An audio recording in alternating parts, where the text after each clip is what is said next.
Cadre কর্মকর্তারা যে ধরনের আচরণ দেখাচ্ছেন সেটা নজিরবিহীন ঘটনা। জুলাই গণ অভ্যুত্থানের মতো এত একটি রক্তস্রোতের আন্দোলনের পর তারা যখন ব্যক্তিগত পাওয়া না পাওয়ার বিষয় নিয়ে এভাবে মাঠে আনতে পারেন, যা খুবই দুঃখজনক, লজ্জাজনক। 1996 সালে তত্ত্বাবধায়ক সরকারের দাবিতে কিন্তু জনতার মঞ্চ করেছিলেন সরকারি কর্মকর্তারা, এবং আমরা কিন্তু নানা সময় তাদেরকে দেখেছি যে সরকারের প্রতি এক ধরনের পক্ষপাতমূলক আচরণ তারা করেছেন, এবং এইটাকে আপনি কতটুকু যুক্তিযুক্ত বলে মনে করছেন? সিভিল সার্ভিসের বৈশিষ্ট্য হচ্ছে সেরা কর্মকর্তাদের সর্বোচ্চ গুরুত্ব দিয়ে বাছাই করে আপনি নিয়োগ করবেন। সেখানে আমাদের শুরুটাই হচ্ছে অনিয়মের মাধ্যমে।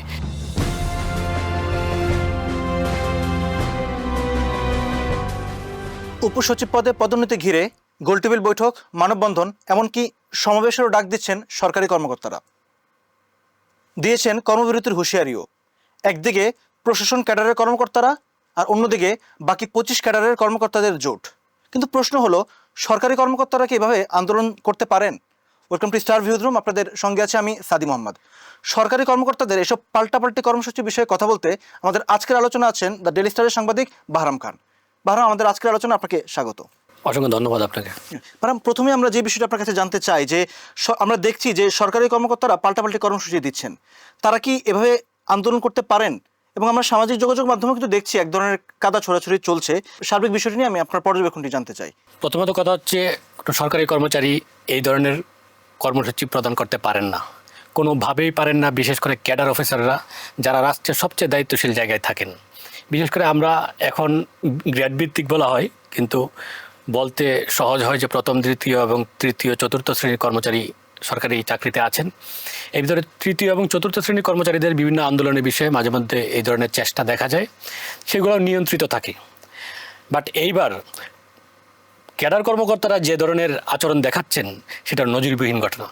বিশেষ করে জুলাই গণ অভ্যুত্থানের মতো এত একটি রক্তস্রোতের আন্দোলনের পর, যেখানে সরকারি কর্মচারীরা রাষ্ট্রকে সংহত করার জন্য সর্বতোভাবে নিজেদেরকে নিয়োজিত করার কথা, সেইখানে তারা যখন ব্যক্তিগত পাওয়া না পাওয়ার বিষয় নিয়ে এভাবে মাঠে আনতে পারেন, তখন সেটা লজ্জার এবং এক ধরনের সিবিএ কর্মকাণ্ডের মতো ঘটনা হয়ে দাঁড়ায়, যা খুবই দুঃখজনক, লজ্জাজনক। সরকারি কর্মকর্তারা যে আন্দোলন এখন করছেন, তারা আসলে উৎসাহ কোথায় পাচ্ছেন এভাবে আন্দোলন করার, এবং সরকারকে আসলে এখানে কিছু করতে পারে? এটা সুস্পষ্টভাবে সরকারের দুর্বলতার প্রকাশ পাচ্ছে।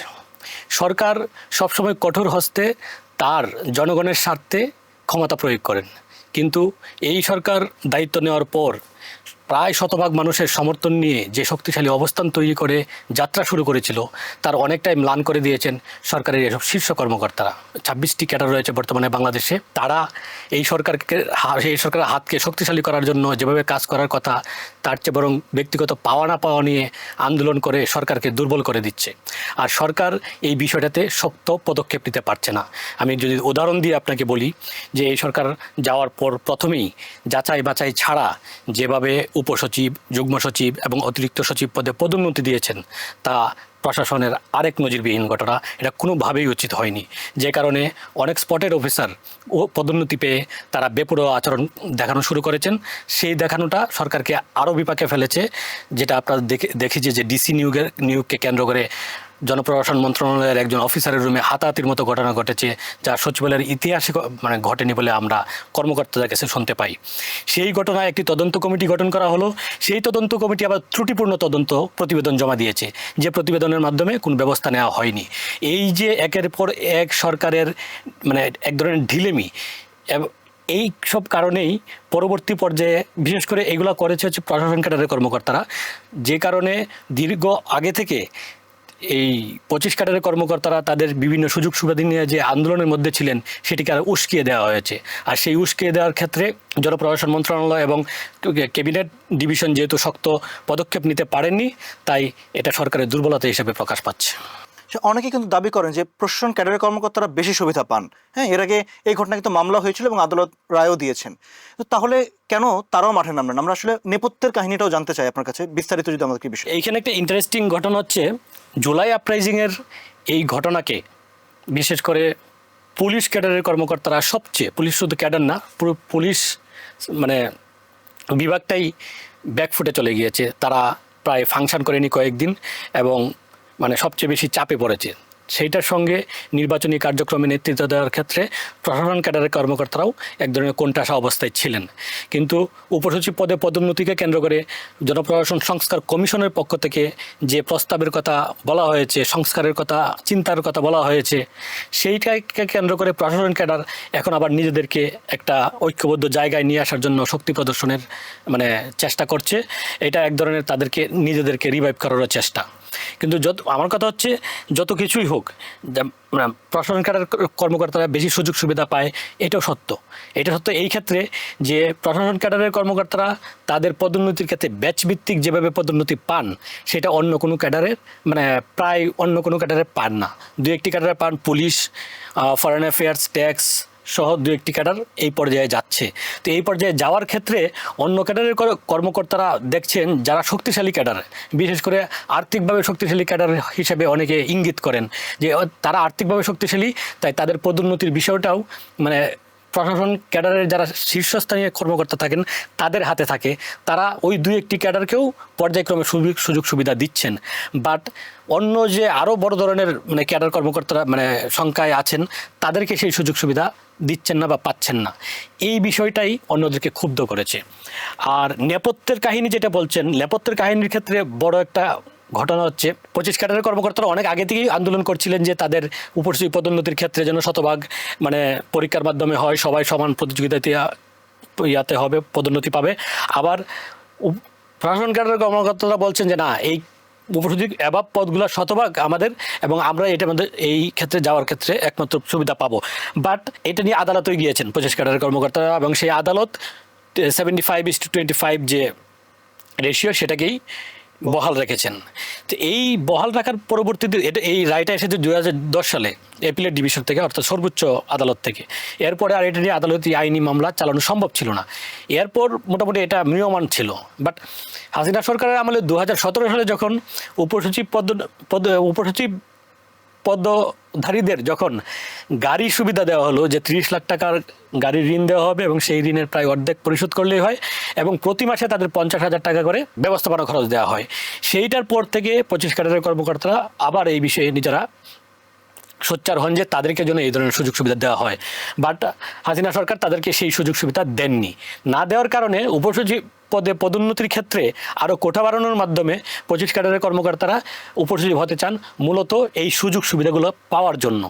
এই যে সামাজিক ক্ষেত্রে এই ধরনের একটা ব্যবস্থা তৈরি করা হয়েছে, সেইটাতে নিজেদেরকে ইনক্লুড করার জন্য তারা এই চাপ তৈরি করার চেষ্টা করছেন। 1996 সালে তত্ত্বাবধায়ক সরকারের দাবিতে কিন্তু জনতার মঞ্চ করেছিলেন সরকারি কর্মকর্তারা, এবং আমরা কিন্তু নানা সময় তাদেরকে দেখেছি যে সরকারের প্রতি এক ধরনের পক্ষপাতমূলক আচরণ তারা করেছেন, এবং এইটাকে আপনি কতটুকু যুক্তিযুক্ত বলে মনে করছেন? দেখেন, প্রশাসনে রাজনৈতিক লেজুর বৃত্তির যে ইতিহাস, এটা শুধু 1996 সাল না, এটা আমাদের স্বাধীনতার পরেই শুরু হয়েছে। 1972 সালে যখন নতুন সরকার গঠন হলো, তাজউদ্দিন আহমদের যে মুক্তিযুদ্ধকালীন সরকারের প্রথম সরকারের অবসানের পর শেখ মুজিবুর রহমানের নেতৃত্বে যে নতুন সরকার গঠিত হলো, সেই সরকার গঠন হওয়ার পর বাংলাদেশ গঠনের ক্ষেত্রে যে মৌলিক অবদানগুলো রাখার সুযোগ ছিল, সেইখানে ছিল যে প্রশাসনিক নিয়োগের ক্ষেত্রে নিরপেক্ষতা এবং মেধার ভিত্তিতে একটি স্ট্রাকচার গড়ে তোলা, যেটা ব্রিটিশ আমলে আইসিএস অফিসার নিয়োগ হতো, পাকিস্তান আমলে সিএসপি হতো। তার ধারাবাহিকতা যদি রক্ষা হতো, ন্যূনতম একটা স্ট্যান্ডার্ড থাকতো। বাট কোনো পরীক্ষা নিরীক্ষা ছাড়াই তোফাইল ক্যাডার নামক একটা ক্যাডারের নাম বলা হয়, ব্যাচটাই তোফাইল ব্যাচ হিসেবে পরিচিত। এই যে অনিয়ম শুরু হলো, বাংলাদেশের সিভিল সার্ভিস যদি বলেন, এটাকে সিভিল সার্ভিস যুক্তি করতে বলা যায় না এই অর্থে যে সিভিল সার্ভিসের বৈশিষ্ট্য হচ্ছে সেরা কর্মকর্তাদের সর্বোচ্চ গুরুত্ব দিয়ে বাছাই করে আপনি নিয়োগ করবেন। সেখানে আমাদের শুরুটাই হচ্ছে অনিয়মের মাধ্যমে, এবং এই অনিয়মকে নিয়মে পরিণত করার জন্য পরবর্তী যে সুযোগগুলো ছিল, সেই সুযোগগুলো আমাদের মন্ত্রিপরিষদ বিভাগ বা জনপ্রশাসন মন্ত্রণালয় করেনি। সেইটাই আমাদের জন্য দুর্ভাগ্য। এবং এই করার ক্ষেত্রে শুধু আমি আমলাদের ব্যর্থতা বা বলবো না, এই ক্ষেত্রে বড় ব্যর্থতা হচ্ছে আমাদের রাজনীতিবিদদের। কারণ একটা রাষ্ট্রের ফিলোসফিক্যাল লিডার হচ্ছেন রাজনীতিবিদরা। রাজনীতিবিদরা দেখতে হয়, চিন্তা করতে হয় যে আমাদের রাষ্ট্র 20 বছর পর, 50 বছর পর, 100 বছর পর কোথায় থাকবে। কিন্তু আমাদের প্রশাসনকে কেন্দ্র করে রাজনীতিবিদরা সেই স্বপ্ন দেখেননি, বরং যতটুকু স্ট্যান্ডার্ড নিয়ে অফিসারদের চলার মতো সুযোগ ছিল সেটাকে বিভিন্ন রাজনৈতিক মানে মেরুকরণে সেটা আরও ভেঙে দেওয়া হয়েছে। এই দিকে দুই পক্ষই জড়িত। এক হচ্ছে রাজনীতিকরা প্রশাসনকে পকেটের মধ্যে আনতে চেয়েছেন, অন্যদিকে আমলারা নিজেদেরকে পকেটে ভরার জন্য উন্মুখ হয়েছেন। এই যে মানে দুই পক্ষের প্রতিযোগিতা, এই প্রতিযোগিতার ফলেই বাংলাদেশের মানে 90-এর গণ আন্দোলন হতে হয়েছে, বাংলাদেশের 111 হয়েছে, এখন 24-এর আমাদের গণ অভ্যুত্থান দেখতে হয়েছে। সরকারি কর্মকর্তারা যে পাল্টাপাল্টি এই আন্দোলন বা কর্মসূচি দিচ্ছেন, এই পরিস্থিতি আমরা দেখতে পাচ্ছি। এই পরিস্থিতি কোন দিকে যাচ্ছে বলে আপনি মনে করছেন এবং সমাধান আসলে কোন পথে, এই বিষয়ে আপনার পর্যবেক্ষণ কি, আপনি কি মনে করছেন? যাওয়ার ক্ষেত্রে আসলে আমি খুবই আশঙ্কার জায়গায় আছি এই কারণে যে এর আগে আপনাকে বলেছি যে যাচাই বাছাই না করেই পদোন্নতি দেওয়া হয়েছে। এখন যে আরেকটি সুপারিশ করেছে সরকারের একটি কমিটি, যে এই প্রশাসন ক্যাডারেরই সাবেক কর্মকর্তাদের মধ্যে যারা পদোন্নতি বঞ্চিত হয়েছেন, এটা বণিক কমিটি বলে, বঞ্চনা নিরসন কমিটি। এই কমিটি 764 জনকে ভূতাপেক্ষ পদোন্নতি দিতে বলেছে, তাদেরকে আর্থিক সুযোগ সুবিধা দিতে বলেছে। এখন এই বিষয়গুলো আরও বড় ধরনের মানে উত্তেজনা তৈরি করেছে যে প্রশাসন ক্যাডারের কর্মকর্তারা তাহলে সব পাবে, অন্যরা কেউ কিছু পাবে না। তো এই যে প্রতিক্রিয়া এবং উত্তেজনা অন্য ক্যাডারের ভিতরে ছড়িয়েছে, সেই প্রতিক্রিয়া আবার প্রশাসন ক্যাডারের ভিতরেও ক্রিয়া করছে। কিভাবে ক্রিয়া করছে? যে এই 764 জন যাদেরকে আপনি ভূতাপেক্ষ পদোন্নতি দিচ্ছেন বা মানে দেওয়ার প্রক্রিয়াধীন প্রায় চূড়ান্ত পর্যায়ে আছে, সেটা যদি বাস্তবায়ন হওয়ার পরবর্তী কাজ কী হবে?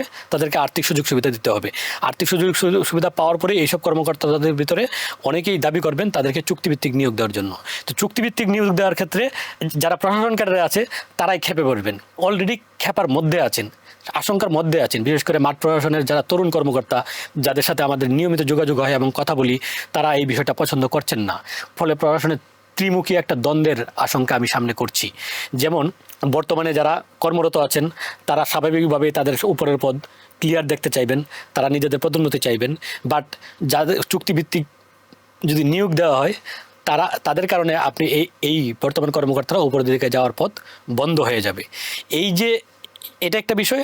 আরেকটা বিষয় হচ্ছে যে 25 ক্যাডারের যারা বাদ পড়ে আছে, যদিও বা তাদের বিষয়ে কমিটি বিবেচনা করার আশ্বাস দিয়েছে, তো তারা বলবে যে তাদেরটা আগে হয়ে যাবে, তো আমরা এত পরে হবে না। এই বিষয়গুলো প্রশাসনকে আরও টালমাটাল করে দেয় কিনা সরকারকে এই বিষয়টা গুরুত্ব দিয়ে ভাবা উচিত। এখন আপনি বলেছেন সমাধান কোন পথে? সমাধানের মানে কোনো ম্যাজিক্যাল পথ নেই, কারণ সংস্কারের কাজেই হচ্ছে এটা চলমান প্রক্রিয়া।